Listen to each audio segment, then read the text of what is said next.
Halo guys, jumpa lagi bersama WSS Masa Bercerita. Pada pagi yang seharusnya indah, tanggal 9 Juni 2019, Wang Nan dan suaminya yaitu Yu Xiaodong berdiri di tepi tebing Taman Nasional Pathum, Thailand. Tempat itu terkenal karena keindahan matahari terbitnya. Namun pagi itu berubah guys, menjadi mimpi buruk yang hampir merenggut nyawanya Wang, wanita asal Tiongkok yang sedang mengandung anak pertamanya.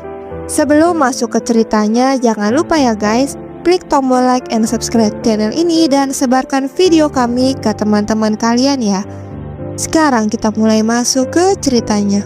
Pada tahun 2015, ada seorang wanita berasal dari Tionghoa bernama Wang Nan yang waktu kecilnya dia tumbuh di desa miskin. Pada saat itu Wang Nan bekerja sebagai pegawai kantoran biasa guys di desa tersebut. Tapi nggak tahu nih, tiba-tiba dia kepikiran buat resign dari pekerjaan tersebut. Dan dia menggunakan seluruh tabungannya untuk mewujudkan mimpinya, yaitu dia memiliki sebuah restoran.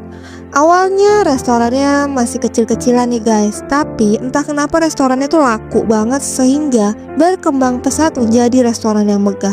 Sampai-sampai nih dia membuka cabang di mana-mana, termasuk cabangnya di Thailand, dan memperoleh kekayaan lebih dari 20 juta dolar hanya dalam waktu 2 tahun. Wah gila, berarti sukses banget nih restorannya. Singkat cerita, saat dalam perjalanan bisnisnya ke Thailand pada tahun 2017, Wang bertemu dengan seorang pria menawan, ganteng, cakep bernama Yu Xiaodong, dan mereka mulai berkenalan, jalan bareng, ngobrol, dan sepertinya mulai ada kecocokan antara mereka. Yu sering menulis puisi-puisi manis untuk Wang, dan dia juga menghujaninya dengan hadiah serta mengajaknya berkencan romantis. Dan di situ cewek-cewek normal pasti berpikirnya Yu ini pria yang sangat sempurna. Dan dalam waktu 2 bulan saja, mereka pun akhirnya melangsungkan pernikahan. Pasangan itu tinggal di Tiongkok dan sering berpergian ke Thailand untuk urusan bisnis. Wang yang saat itu mengira ia telah menemukan belahan jiwanya, tetapi kemudian menyadari bahwa Yu telah mencampakkannya dan hanya mengincar uangnya. Di balik ketampanannya, Yu ternyata memiliki masalah perjudian kronis dan sejarah kriminal. Dia pernah menjalani hukuman 8 tahun di penjara Tiongkok atas kasus perampokan. Dari rekam jejak tersebut, ia kesulitan mendapatkan pekerjaan di Tiongkok dan menggantungkan hidupnya pada Wang.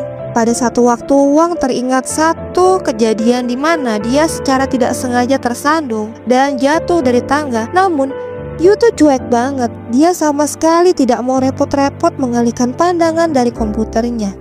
Tapi saat itu di pikirannya Wang masih positif nih guys. Mungkin Yu ini lagi stres, lagi pusing dengan hutang-hutangnya. Jadi dia mengerti nih keadaannya Yu. Wang malah melunasi utangnya Yu sebesar 1 juta yuan atau 145.000 US dollar tanpa ragu, dan bahkan dia memperkerjakan Yu sebagai manajernya Wang. Tapi yang membuat Wang terheran-heran, Wang saat itu terkejut ketika menerima telepon dari akuntannya yang menyatakan bahwa Yu telah mentransfer 5 juta yuan atau 726.000 US dollar ke rekening bank pribadinya. Wang langsung mencoba menemui Yu, tapi dia tidak pernah ditemukan. Wang melaporkan Yu hilang dan pihak berwenang menemukannya seminggu kemudian. Pada saat Yu ditemukan, Yu langsung menangis-nangis terseduh-seduh, berjanji akan berubah dan memohon kepada istrinya untuk memberikan kesempatan sekali lagi. Wang yang sangat baik hati dan cinta banget sama suaminya yang ganteng itu, memilih untuk memaafkan suaminya dan mereka akhirnya berbaikan. Tapi masalah semakin memburuk ketika Yu menekan Wang untuk membayar utang judinya yang mencapai 2 juta yuan atau setara 309.000 US dollar. Wang saat itu berharap Yu akan bertanggung jawab, jadi dia hanya melunasi separuh utang itu dan menolak memberikan sisanya. Penolakan ini memicu Yu merencanakan sesuatu yang lebih jahat. Jadi dia dendam sama istrinya karena gak dikasih duit buat bayar utang. Gila ya, suami macam apa kayak gitu. Harusnya kan dia yang kerja banting tulang. Ini dia kurang gimana dapat istri yang cantik, kaya, pengusaha. Dia juga dipekerjakan, digaji juga, tapi masih gak bersyukur.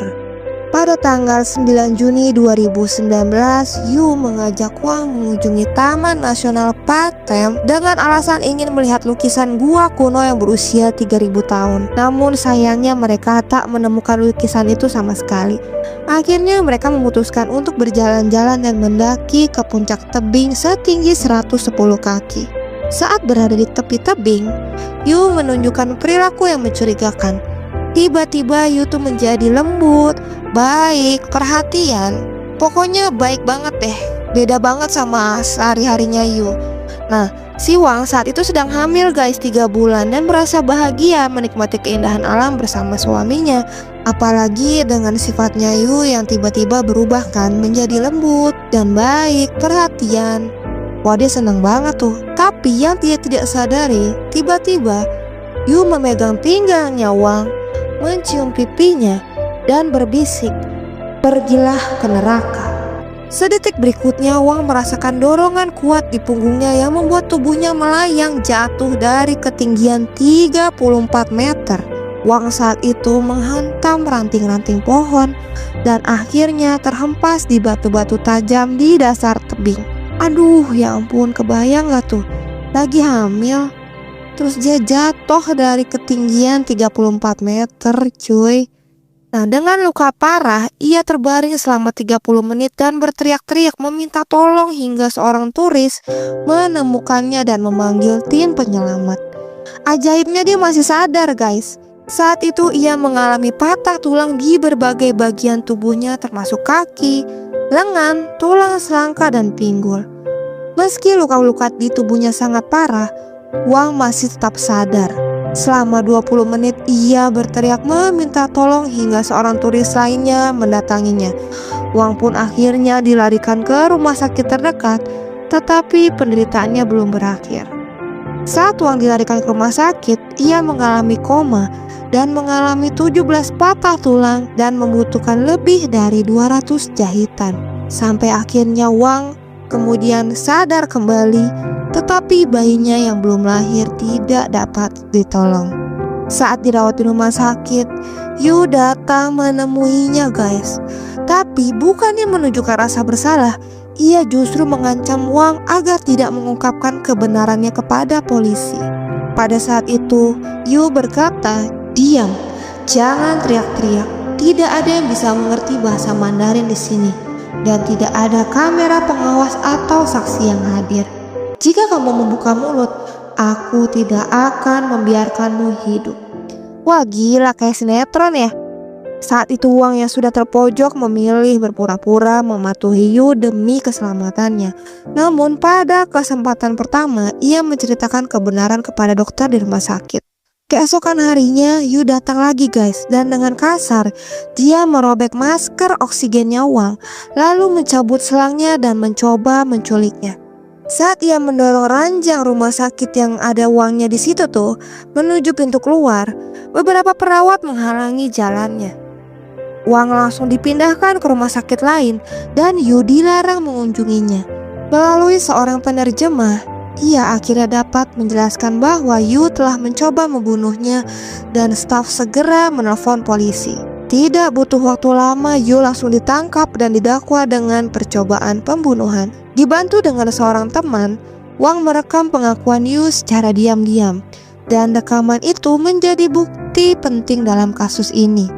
Singkat cerita, pada tanggal 17 Juni 2019, Yu ditangkap atas tuduhan percobaan pembunuhan dan pengadilan di Thailand menjatuhkan hukuman penjara seumur hidup kepadanya pada Maret 2020. Selain itu, Yu juga diperintahkan untuk membayarkan ganti rugi sebesar 1,1 juta yuan kepada Wang. Ih, syukurin, emang enak. Namun pada Mei 2021, hukuman Yu dikurangi menjadi 10 tahun penjara. Menurut pengadilan, tidak ada bukti kuat bahwa percobaan pembunuhan itu direncanakan sebelumnya. Keputusan itu sudah pasti membuat Wang kecewa guys, karena menurut dia nggak adil lah. Dan dia pun berkata, keputusan ini tidaklah adil. Dengan hukuman yang dikurangi, dia mungkin saja akan bebas hanya dalam waktu beberapa tahun lagi. Jika saya meninggal saat itu, dia akan mendapatkan semua uang saya tanpa adanya konsekuensi serius. ujar Wang penuh kekecewaan. Setelah kejadian itu, Wang menjalani serangkaian operasi dan rehabilitasi. Ia juga harus merelakan kehamilannya demi pengobatan. Wang aktif membagikan pengalamannya melalui media sosial, berharap bisa menginspirasi orang lain untuk lebih berhati-hati dalam hubungan mereka. Kisah Wang Nan adalah pengingat tragis tentang pentingnya mengenal pasangan secara mendalam sebelum memutuskan menikah. Wang, meski sudah menghadapi pengkhianatan yang mendalam, tapi dia tetap percaya kepada cinta. Namun, kini ia lebih bijaksana dan lebih berhati-hati. Kisah ini memberikan pesan penting bagi semua orang. Jangan pernah mengabaikan tanda bahaya dalam hubungan, tidak peduli seindah apapun awalnya. Cinta yang sejati adalah tentang saling mendukung, bukan memanfaatkan. Jadi itulah guys, kisah tragis seorang pengusaha wanita yang sedang hamil lalu didorong ke dalam jurang dari tebing setinggi 34 meter. Terima kasih yang sudah menonton, kurang lebihnya mohon maaf. Sampai jumpa di kasus selanjutnya. Assalamualaikum.